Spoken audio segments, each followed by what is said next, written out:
श्री भभूता सिद्ध जी महाराज की दिव्य गाथा। राजस्थान की भूमि अपनी लोक आस्थाओं, संत परंपराओं और चमत्कारी सिद्ध पुरुषों के कारण प्रसिद्ध है। इन्हीं लोक देवताओं में से एक हैं श्री भभूता सिद्ध जी महाराज। उनकी कथा न केवल चमत्कारी घटनाओं से परिपूर्ण है, बल्कि इसमें त्याग, बलिदान और निस्वार्थ प्रेम की भी अद्भुत मिसाल देखने को मिलती है। श्री भभूता सिद्ध जी महाराज का जन्म राजस्थान के बीकानेर जिले के गिरीसर गांव के सोलंकिया ढाणी में हुआ था। उनकी कथा में महादेव का एक विशेष हस्तक्षेप है, जिसमें उन्होंने स्वयं एक संत को पृथ्वी पर भेजा ताकि वे एक नाग की सहायता कर सकें। यह कथा हमें यह सिखाती है कि सच्चा संत केवल मानवों के लिए ही नहीं, बल्कि संपूर्ण सृष्टि के लिए कल्याणकारी होता है। एक समय की बात है, कैलाश पर्वत पर भगवान महादेव और माता पार्वती का निवास था। वहां सिद्ध पुरुष, देवता और योगी जन अक्सर आकर दर्शन लाभ लेते थे। एक दिन भगवान शिव ध्यान में लीन थे। ध्यान के दौरान उन्होंने देखा कि पृथ्वी पर एक नागराज पर संकट आने वाला है। एक निर्दयी तांत्रिक, जो अपनी सिद्धि के लिए इस नागराज की बलि चढ़ाने वाला था, उसने कठोर तपस्या कर यह शक्ति प्राप्त कर ली थी कि वह नाग को वश में कर सके। भगवान शिव को यह अन्याय सहन नहीं हुआ। उन्होंने तुरंत माता पार्वती की ओर देखा और कहा, देवी, पृथ्वी पर अधर्म बढ़ रहा है। एक निर्दोष नाग को एक क्रूर तांत्रिक द्वारा मारा जाने वाला है। इस सृष्टि में संत वही है जो न केवल मनुष्यों बल्कि पशु पक्षियों की भी रक्षा करे। हमें कुछ करना होगा। माता पार्वती ने पूछा, प्रभु, हम उसे बचाने के लिए क्या कर सकते हैं? भगवान शिव मुस्कुराए और बोले, इस कार्य के लिए हमें एक दिव्य आत्मा को पृथ्वी पर भेजना होगा, जो न केवल नागराज की रक्षा करे बल्कि धरती पर धर्म और परोपकार की अलख जगाए। इतना कहकर भगवान शिव ने अपने तेज से एक योगी आत्मा को प्रकट किया। उन्होंने उस आत्मा को आशीर्वाद देकर कहा, वत्स, तुम्हारा जन्म पृथ्वी पर एक महान संत के रूप में होगा। तुम्हारा उद्देश्य केवल मानव कल्याण नहीं होगा, बल्कि समस्त जीव जंतुओं की रक्षा करना भी होगा। जाओ और अपने कर्मों से संसार में धर्म की स्थापना करो। भगवान शिव के आदेशानुसार यह दिव्य आत्मा राजस्थान के बीकानेर जिले के गिरीसर गांव के सोलंकिया ढाणी में एक साधारण परिवार में अवतरित हुई। उनके माता पिता अत्यंत धार्मिक और श्रद्धालु थे। जब इस बालक का जन्म हुआ, तब गांव में अजीब सी दिव्य घटनाएं घटने लगी। मंदिर की घंटियां अपने आप बजने लगी। गौशाला में गायें अपने आप दूध देने लगी।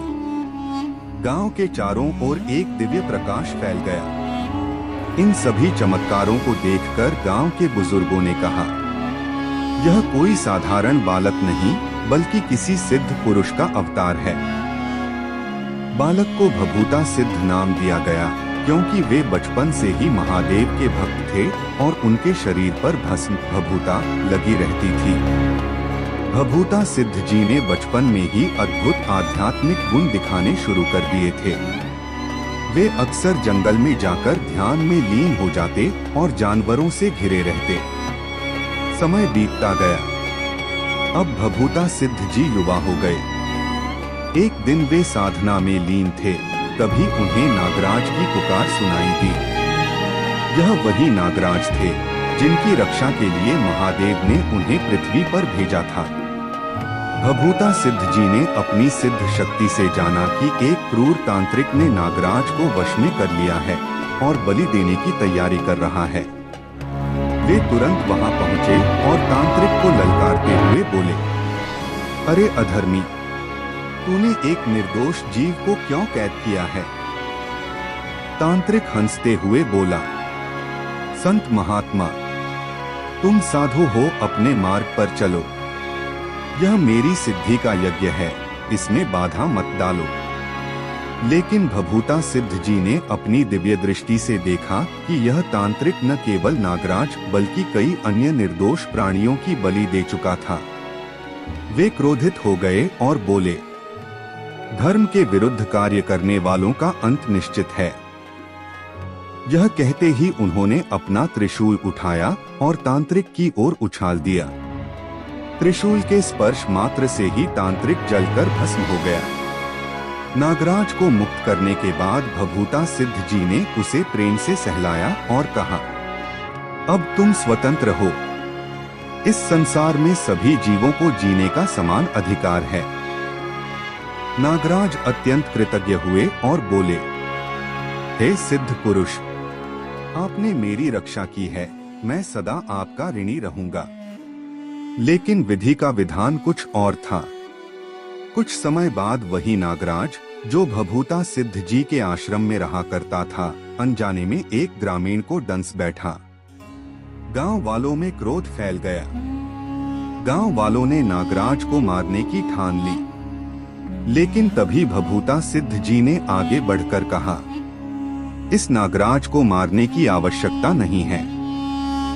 अगर इसके डंसने से किसी की मृत्यु हो सकती है तो मैं अपने प्राण देकर इसका प्रायश्चित करूंगा।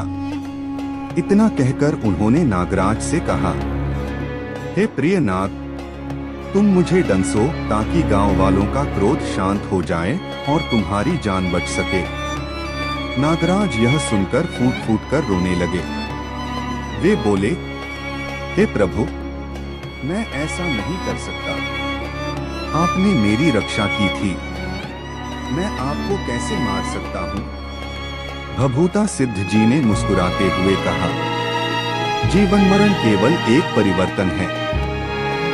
अगर मेरे प्राण जाने से तुम्हारी और गांव वालों की शांति स्थापित होती है तो यह बलिदान मुझे स्वीकार है। नागराज ने विवश होकर उन्हें डंस लिया। कुछ ही क्षणों में भभूता सिद्ध जी का शरीर निष्प्राण हो गया। लेकिन आश्चर्यजनक रूप से उनके चेहरे पर दिव्य आभा थी। उनकी मृत्यु के बाद गांव वालों को अपनी भूल का एहसास हुआ।